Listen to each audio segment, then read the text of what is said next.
የቼልሲው አሰልጣኝ ሊያም ሮዚነር ተጫዋቾቹን አስጠንቅቋል።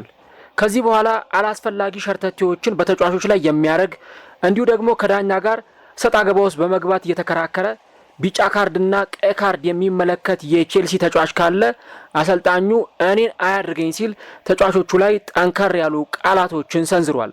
በዘንድሮ ውድድር ዓመት የምዕራብ ለንደኑ ክለብ ቼልሲ በርካታ ነጥቦችን ከጣለባቸው ጨዋታዎች መካከል በቀይ ካርድ ተጫዋቾችን ያጣባቸው ጨዋታዎች ተጠቃሾቹ ናቸው። ማንቸስተር ዩናይትድን በገጠመበት ጨዋታ፣ ከዚህም በተጨማሪ ከብራይተን እንዲሁ ደግሞ ትላንትና ከአርሰናል ጋር የተደረጉት ጨዋታዎች በቼልሲ በኩል ቀይ ካርድ የተመለከትንባቸውና ቼልሲ በጎዶሎ ወይም ደግሞ በ10 ተጫዋቾች የተጫወተባቸው የጨዋታ መርሃ ግብሮች ናቸው። የቼልሲ ተጫዋቾች በተደጋጋሚ ቢጫ ካርድና ቀይ ካርድ የሚመለከቱባቸው ምክንያቶች ምንድን ናቸው? አሰልጣኞችስ ይህንን ነገር ማስተካከል ያልቻሉት ለምንድን ነው? ከዚህ በኋላስ በአሰልጣኙ በኩል ምን አይነት የመፍትሄ እርምጃዎች ሊወሰዱ ይችላሉ? እነዚህንና ሌሎች ጉዳዮችን እስከ ቪዲዮ መጨረሻ ከኛ ጋር አብራችሁ ከቆያችሁ የምነግራችሁ ይሆናል። ሰላም ጤና ይስጥልን። የተወደዳችሁና የተከበራችሁ ውድ የቻናላችን ተከታታዮች እንዴት ናችሁልን? እግዚአብሔር ይመስገን እኔ በጣም ደህና ነኝ። የምትገኙት አራዳ ሜዳ ኦፊሻል ዩቲዩብ ገጻችን ላይ ነው። ለቻናሉ አዲስ ከሆናችሁና እንደዚህ አይነት መረጃዎች፣ ዘገባዎች ቶሎ ቶሎ እንዲደርሷችሁ ቻናሉን ሰብስክራይብ በማድረግና የደወል ምልክቷን በመጫን የቻናላችን ቤተሰቦች እንድትሆኑ የአክብሮት ግብዣችን ነው። እንዲሁ ደግሞ ቪዲዮ የእናንተን በብዛት ላይክ ማድረግ ይፈልጋል ፕሮግራማችን ለሌሎች ተደራሽ እንዲሆን ማለት ነው። ስለዚህ ለእናንተ የ2 ሰከንድ ስራ ነው። ፕሮግራማችንን ስትጀምሩት ላይክ እያደረጋችሁ መጀመራችሁን አስታውሱ። የአራዳ ሜዳ ኮሜንታተር ተስፋ ወርቅ ሉል ሰገድ አበሬያችሁ ቆይታ አድርጋለሁ። ቀደም ሲል በነበረን ፕሮግራም ላይ ዘንግቸው ነው ለመላው ኢትዮጵያውያን በሙሉ እንኳን ለአድዋ ድል ለ130ኛው የአድዋ ድል በሰላም አደረሳችሁ ለማለት እወዳለሁ። ከዚህ ቀደም በነበሩኝ ቪዲዮዎች ላይ እንደነገርኳችሁ ሁለተኛና አዲስ የዩቲዩብ ቻናል ከፍቻለሁ። በዚህ የዩቲዩብ ቻናል ላይ የተለያዩ ምርጥ የእግር ኳስን ጨምሮ ዓለም አቀፍ ዶክመንተሪዎችና ዘገባዎች ወደ እናንተ ይደርሳሉ። እዚህ ታግ ላይ አስቀምጬላችኋለሁ። ስለዚህ ከዚህ ቀደም ስታደርጉት እንደነበረው ሁሉ ቻናሉን ሰብስክራይብ ያላረጋችሁ የአራዳ ሜዳ አድማጮችና የኔ ፕሮግራም ተከታታዮች ሁለተኛው የዩቲዩብ ቻናሌን ሰብስክራይብ በማድረግና የሮል ምልክቷን በመጫን አጋርነታችሁን እንድታሳዩኝ ስል በአክብሮት እጠይቃለሁ። በዚህኛው ፕሮግራማችን ክፍል ደግሞ የቼልሲን የቀይ ካርድና የዲሲፕሊን ጉዳይ የምንመለከት ይሆናል ማለት ነው። እንግዲህ በዘንድሮ ውድድር ዓመት በቼልሲ በኩል እጅግ በጣም አንገብጋቢ ከሆኑ ጉዳዮች መካከል አንዱ የቼልሲ ተጫዋቾች የቀይ ካርድ የመመልከት ጉዳይ ነው። ለነገሩ ዘንድሮ እንደው በጣም ጠንከር ብሎ ተባብሶ ቀጠለ እንጂ ከዚህ በፊት በነበሩትም ጊዜያት ያለፉትን 3 የውድድር ዓመታትም በቼልሲ በኩል በተደጋጋሚ ጊዜ ቢጫ ካርዶችን፣ ቀይ ካርዶችን የመመልከት ቁጥሮችን ስንመለከት ነበር። ከዚህ በፊትም አንድ ፕሮግራም ሰርቼላችሁ እንደነበረ ታስታውሳላችሁ። ምናልባት ያንን ፕሮግራም ታግ ላይ አስቀምጠላችኋለሁ። እናም ገብታችሁ መጨረሻ ላይ ማድመጥ ትችላላችሁ። በጣም ሰፋና ዘርዘር ያለ ትንታኔ ያስቀመጥኩበት ስለነበር ማለት ነው። ግን ይሄንን የቼልሲን የቀይ ካርድ ጉዳይ ደግሞ ዘንድሮ እጅግ በጣም ጎላ ብሎ ነው እየተመለከተን የምንገኘውና ይሄ በጣም አሳሳቢ ጉዳይ ይመስላል። እንግዲህ ብዙ ጊዜ ዘንድሮ ይሄንን ነገር ደጋግመን አንስተናል። የቼልሲ የቀይ ካርድ ጉዳይ አሁን መላ እየጠፋለት ከአሰልጣኞች እየተሸጋገረ እየመጣ ነው እየተመለከተን የምንገኘው። በውድድር ዓመቱ ላይ በቼልሲ በኩል ምን ያክል ተጫዋቾች ቀይ ካርድ ተመልክተዋል የሚለውን ነገር ብታዩ ከግብ ጠባቂው ሮበርት ሳንቼዝ ጀምሮ እስከ አጥቂው ሊያም ዴላፕ ድረስ ተጫዋቾች ቀይ ካርዶችን ሲመለከቱ አይተናል። ለምሳሌ ሮበርት ሳንቼዝ ግብ ጠባቂ ሆኖ በቼልሲ ቤት ቀይ ካርድ የተመለከተ ተጫዋች ነው። ማሎ ጉስቶ፣ ማርኮ ኩሬያ፣ ትሬቮ ቻሎባ፣ ዌስሊ ፎፋና እነዚህ 4 የተከላካይ መስመር ተጫዋቾች በቼልሲ በኩል ዘንድሮ ቀይ ካርድ ተመልክተዋል። ሞይሰስ ካይሴዶ ቀይ ካርድ የተመለከተ የአማካይ መስመር ተጫዋች ነው። ዦአው ፔድሮ ኔቶና ሊያም ዴላፕ ደግሞ በአጥቂ መስመር ላይ የሚጫወቱ ከቼልሲ ቤት ቀይ ካርድ የተመለከቱ ተጫዋቾች ናቸው ማለት ነው። አሁን እንግዲህ ቁጥሩ እየጨመረ እየመጣ ይገኛል። የቼልሲ ቀይ ካርድ የሚመለከትበት ቁጥራዊ መረጃዎች የዛኔ በሰራውላችሁ ፕሮግራም ላይ እንደገለጽኩት ቼልሲ በ3 የውድድር ዓመታት በ3 ዓመት ከ3 ወይም ከ4 ወራት ውስጥ ከ300 በላይ ቢጫ ካርድ በመመልከት ከፕሪሚየር ሊጉ አናት ላይ የተቀመጠ ቡድን ነው። እንግዲህ በ3 ዓመት ውስጥ ምን ያክል ጨዋታዎች ሊደረጉ ይችላሉ? በጣም ብዙ ጨዋታዎች መደረጋቸው አይቀርም። እና 300 ቢጫ ካርድና ከዛ በላይ ማለት በጣም ቁጥሩ እጅግ በጣም የሚያስፈራና አደገኛ የሚባል መረጃ ነው። በእነዚህ ሁሉ ጊዜያት ውስጥ የሁሉ ቀይ ካርድ መመልከት እና ደግሞ ነገሩን ከባድ የሚያደርገው የቼልሲ የቀይ ካርድ ችግር የጀመረው አሁን በቅርብ ጊዜ ሳይሆን ከዚህ ቀደም በነበሩ አሰልጣኞችም ነው። በፖቸቲኖም በፖተርም ጊዜ ኢቭን በቶማስ ቱሄልም ጊዜ እንደዚህ አይነት ችግሮች ይታዩ ነበር። ግን ደግሞ በጣም አይናቸውን አውጥተው መውጣት የጀመሩት ከፖቸቲኖ ጊዜ በኋላ ባሉት ጊዜያት በቼልሲ በኩል ተደጋጋሚ ቀይ ካርዶችን እየተመለከትን እንገኛለን። እና አሁን ይህ የዲሲፕሊን ጉዳይ ወይም የዲሲፕሊን ኢሹ ደግሞ ቼልሲን ከሚፈልገው ውጤት እያስቀረው ወደ ኋላ እየጎተተው ያለ ጉዳይ ነው። ትላንትና ፔድሮ ኔቶ የተመለከተው ቀይ ካርድ እንግዲህ 9ኛው የውድድር ዓመቱ ቀይ ካርድ ነው። በሁሉም ውድድሮች በቼልሲ በኩል የተመለከትነው 9ኛው ቀይ ካርድ ነው ማለት ነው። ትላንትና ፔድሮ ኔቶ ጨዋታው ካበቃ በኋላ የቡድን ጓደኞቹን ይቅርታ እንደጠየቀ በቀይ ካርድ መመልከቱ ምክንያት የቡድን ጓደኞቹን ይቅርታ እንደጠየቀ አሰልጣኙ ሊያም ሮዚነር ተናግሯል።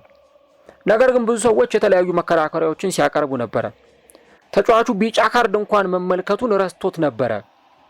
ቢጫ ካርድ ያየበትን ቅጽበቱ እንኳን አያስታውሰውም እና ትላንትና እንዴት ቀይ ካርድ ሊሰጠኝ ቻለ ብሎ ከዳኛው ጋር ሲከራከር የነበረው በዛ ምክንያት ነው የሚሉ ነጥቦች ናቸው ሲነሱ የነበሩት።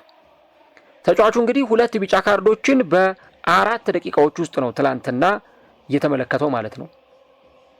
66ኛው ደቂቃ ላይ የመጀመሪያውን ቢጫ ካርድ አየ። 66ኛው ወይ 67ኛው ደቂቃ ላይ እሱንም ከዳኛ ጋር በመነታረክ ከዳኛ ጋር አላስፈላጊ ሰጣ ገባ ውስጥ በመግባት ያንን ቢጫ ካርድ ተመለከተ። ከ3 ደቂቃ በኋላ ደግሞ ማርቲኔሊ ላይ በሰራው ጥፋት ምክንያት እንደገና ሁለተኛ ቢጫ ካርድ ተመልክቶ በቀይ ካርድ ከሜዳ ወጥቷል ማለት ነው። በቼልሲ በኩል እነዚህ ሁሉ እንግዲህ ወደ 300 ምናምን ቢጫ ካርዶች በ3 ዓመት ከ6 ወር ጊዜ ውስጥ ስንመለከት አብዛኞቹ ቢጫ ካርዶችና ቀይ ካርዶች ማለት ይቻላል ወይ ያልተገቡ ፋውሎችን በመስራት ወይ ደግሞ ከዳኛ ጋር ከተጫዋቾች ጋር ሰጣ ገባና ንትርኮች ውስጥ በመግባት ነው የቼልሲ ተጫዋቾች ቢጫ ካርዶችን ወይም ደግሞ ቀይ ካርዶችን እየተመለከቱ የሚገኙት። አብዛኞቹን ቢጫ ካርዶችና ቀይ ካርዶች የሚያዩት ባላስፈላጊ ሁኔታ ነው። ለምሳሌ አንዳንድ አሉ በቃ ሪስክ የሚያስወስዱ አይ እንኳንም ሪስክ ወሰደ በቃ ይሄንን ለቡድኑ ጥቅም ብሎ ነው ያደረገው ብላችሁ የምትሉት አይነት ነገር አለ። አብዛኞቹ የቼልሲ ቢጫ ካርዶችና ቀይ ካርዶች ግን እንደዛ አይደሉም። ከዳኛ ጋር በሆነ ሰጣ ገባ ውስጥ በሆነ ነገር ውስጥ በመግባት የሚመጡ ናቸው። እንደውም አንድ ጨዋታ ከማጋር እንደነበር ዘነጋሁት እንጂ ቼልሲ የሆነ ጨዋታ ላይ በጣም ቢጫ ካርዶች የተደጋገሙበት ጨዋታ እንደነበር ታስታውሳላችሁና አንድ ተጫዋች ጥፋት ሰርቶ ለተመለከተው ቢጫ ካርድ 3 እና 4 ተጫዋቾች ከዳኛ ጋር ሰጣ ገባ ውስጥ በመግባታቸው ዳኛ በመክበባቸው ምክንያት እነዛ ሁሉ ተጫዋቾች ቢጫ ካርድ ሲመለከቱ ነበር። አንድ ተጫዋች ለሰራው ጥፋት ነው እንግዲህ ይሄ ሁሉ ተጫዋች ቢጫ ካርድ እየተመለከተ ያለው።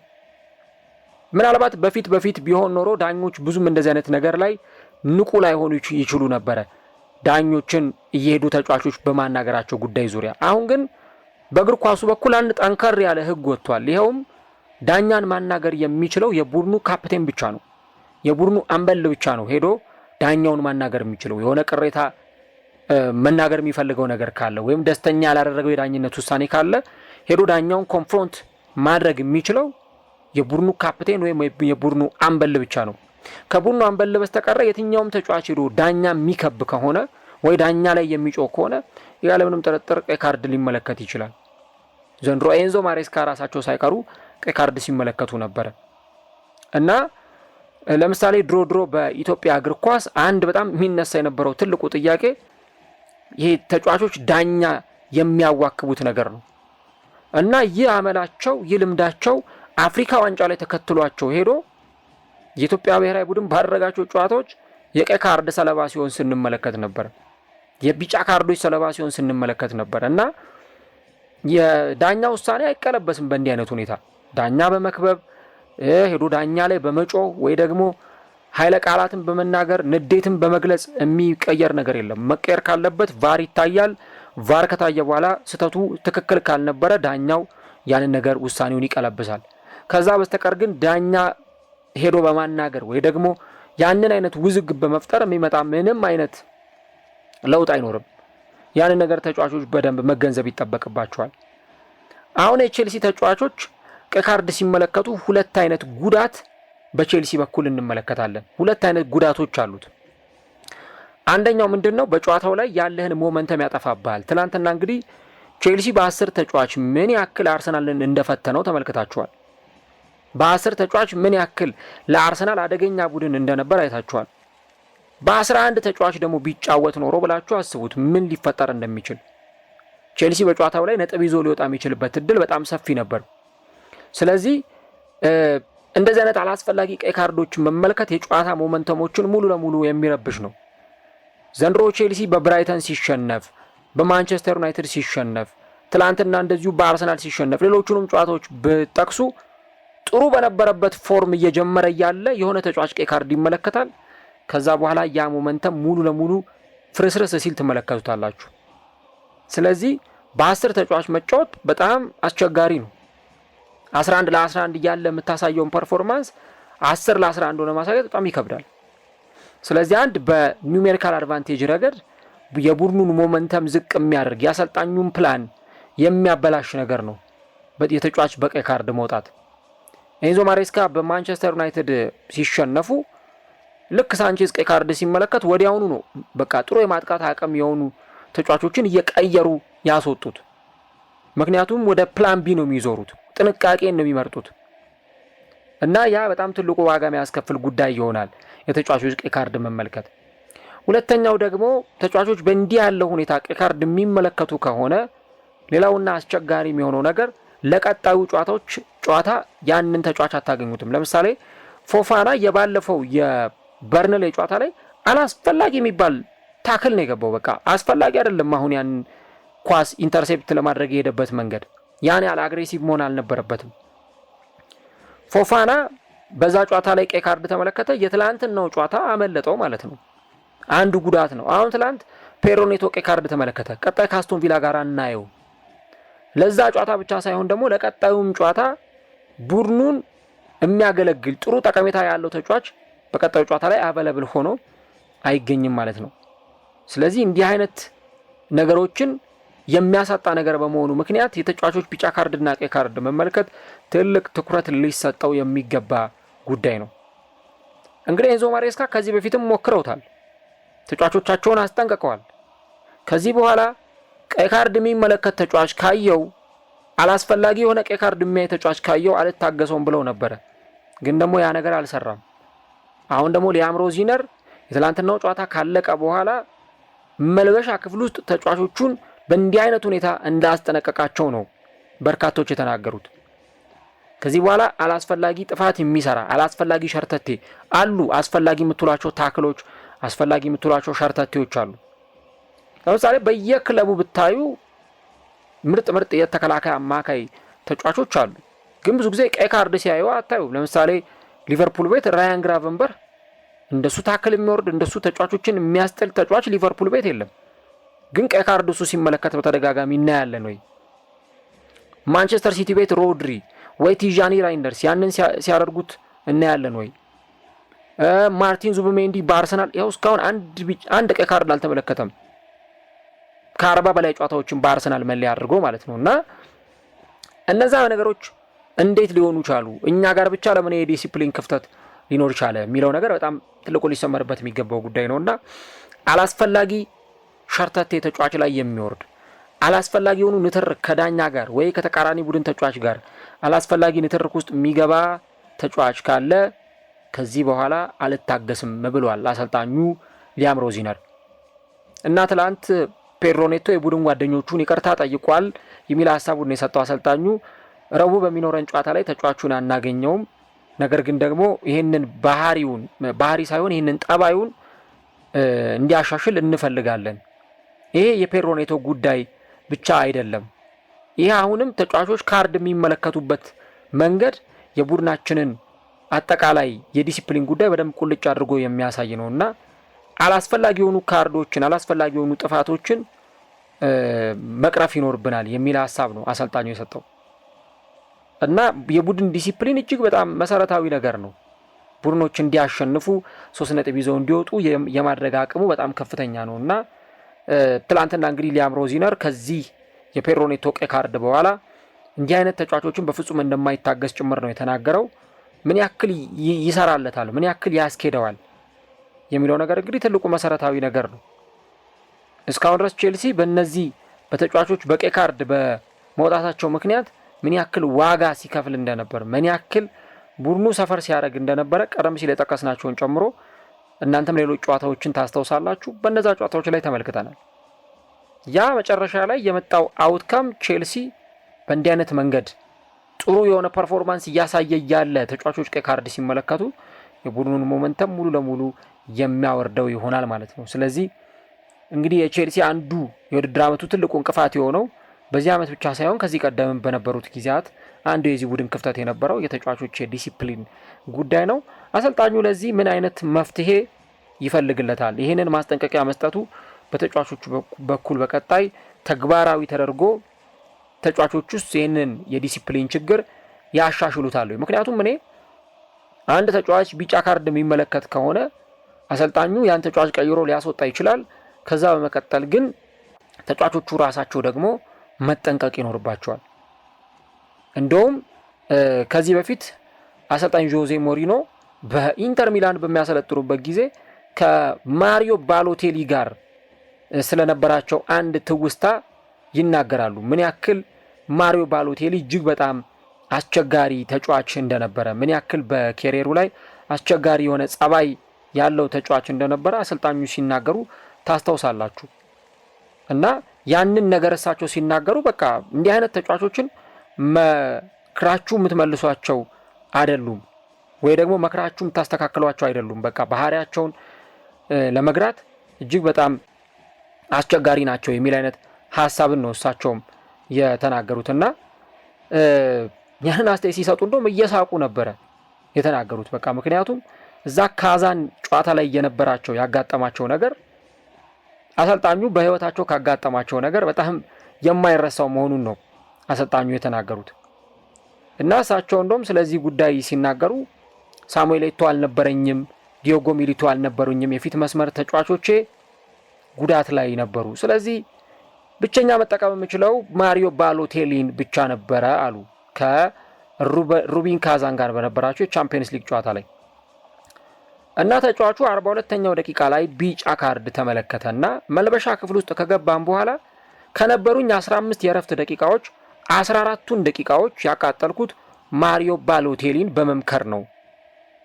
ማሪዮ አንተን መቀየር አልችልም፣ ቤንች ላይ አጥቂ የለኝም። ስለዚህ ከተጫዋቾች ጋር እየሄድክ አትጋጭ፣ አትላተም፣ ተጫዋቾችን አትንካ፣ የሆነ ሰው ቢነካህ ሪያክት አታድርግ፣ የሆነ ሰው ቢተነኩስ ምንም መልስ አትስጥ፣ ዳኛው ቢሳሳትም ምንም አትበል። እንዲህ እያልኩ ከ15ቱ ደቂቃ 14ቱን ደቂቃ እሱን እየመከርኩ አቃጠልኩ። ውጤቱ ምን ሆነ? ልክ ረፍት በገባን በ46ኛው ደቂቃ ከአንድ ደቂቃ በኋላ ተጫዋቹ ሁለተኛ ቢጫ ካርድ አይቶ በቀይ ካርድ ከሜዳ ወጣ ብለው ያንን ትውስታ እየሳቁ ነበር የተናገሩትና በቃ ልክ ነው። እንዲህ አይነት ነገሮች በጣም ከባድ ናቸው። የተጫዋቾች ዲሲፕሊን በጣም ሊታረም የሚገባው ጉዳይ ነው።